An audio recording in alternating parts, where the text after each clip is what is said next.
Emir exercised absolute executive, legislative, and judicial functions, whereas the Yoruba governmental system was based on checks and balance by various organs of government. So while the Emir could have the ability or the power to exercise executive, legislative, and judicial functions, the Yoruba governmental system was based on check and balance by various organs of government. So no institution in the Yoruba government could exercise absolute power. When they want to abuse power, there is always a system in place that would check their powers. So if the Alaafin wants to misbehave, the Oyomesi checks the power of the Alaafin.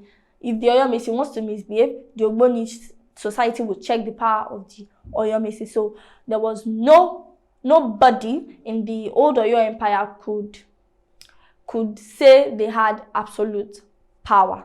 The next difference is the Council of Officials in the Hausa Fulani Empire were merely advisory in nature. But the Oyomesi in the Yoruba kingdom were so powerful, they could dethrone the Alaafin. They could remove an Alaafin from the throne, and he had no other choice than to accept their decision and opinion. So while the Council of Officials in the Hausa Fulani Empire, they were advisory in nature. The Emir can say, well, I will take their advice. Well, I don't think I will take this advice. The Oyomesi, that is the Council of Officials that the Yorubas had in the old Oyo Empire, they were so powerful that they could remove an Alaafin from the throne. They could dethrone an Alaafin. They could make an Alaafin commit suicide, and the Alaafin does not have any choice but to accept their decision and opinion. So while the Council of Officials in the Hausa Fulani Empire, they were only performing advisory roles. They were only advising the Emir. The Emir can say, well, I will do this, I will take your advice, or well, I will not take your advice. The Oyomesi in the Yoruba kingdom, they were so powerful that the Oba cannot say, I will take your advice, I will not take your advice. They had to look at the matter together. The Oyomesi had they say, the Alaafin had they say before they came to a decision. So the Oyomesi in the Yoruba kingdom were powerful, while the Council of Officials in the Hausa Fulani Empire were merely advisory in nature. The governmental system of the Hausa Fulani was based on Islamic religion, whereas the system of government in the old Oyo Empire was based on the customs and the traditions of the people. So the customs and traditions of the people was the basis of the system of government used in the old Oyo Empire, whereas the Islamic religion was the basis of the Islamic religion was the basis of the system of government used in the old Oyo Empire.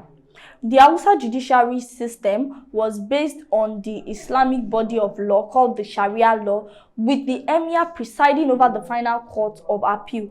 However, laws in the old Oyo Empire had to be made by the Alaafin and the Oyomesi Council, who also together decided the cases and disputes brought before them. So whereas the Hausa judicial system was based on the Islamic body of laws known as the Sharia law, with the Emir presiding over the final court of appeal, the laws in the old Oyo Empire were made by the Alaafin and the Oyomesi Council, and the Alaafin and the Oyomesi Council were the one that decided the cases and disputes brought before them together. So both the Alaafin and the Oyomesi were the one that made laws, and both the Alaafin and the Oyomesi were the one that decided the cases and disputes brought before them. So looking at this, we can see that the Alaafin did not have total power.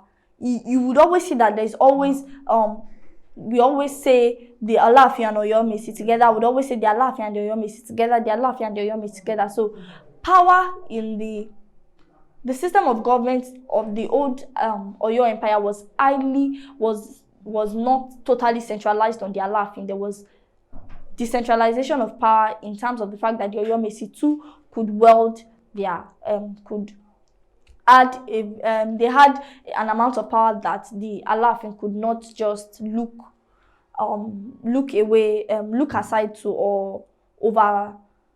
The Alaafin did not have so much power to reduce the power of the Oyomesi, so they had to take decisions together. The next difference we'll be looking at between the Hausa Fulani and the old Oyo Empire political systems is the Ogboni fraternity performed rituals on behalf of the old community, in the old Oyo Empire, while there was no place for secret societies or rituals in the Hausa Fulani Empire. So, whereas it was the Ogboni society that performed rituals on behalf of the whole community in the Oyo Empire, there was no place for secret societies or rituals in the Hausa Fulani Empire.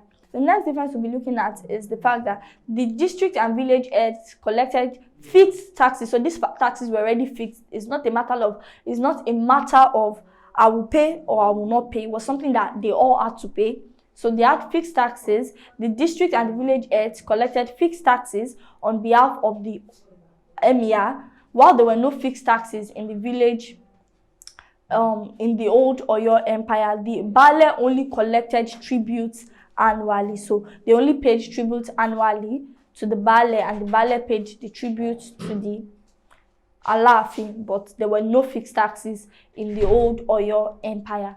The last difference we'll be looking at in this class is the old Oyo Empire had age grades as a part of their administrative structure, while this was not the case with the Hausa Fulani Empire. Although the age grade administrative structure that was in the old Oyo Empire was not as pronounced, the activities were not as pronounced as that of the Igbo political system, but the age grades was a administrative structure in the old Oyo Empire, while the Hausa Fulani Empire had nothing of that sort. They had nothing like an age grade administrative structure in their system. And with this, we've come to the end of the class. See you at the next class.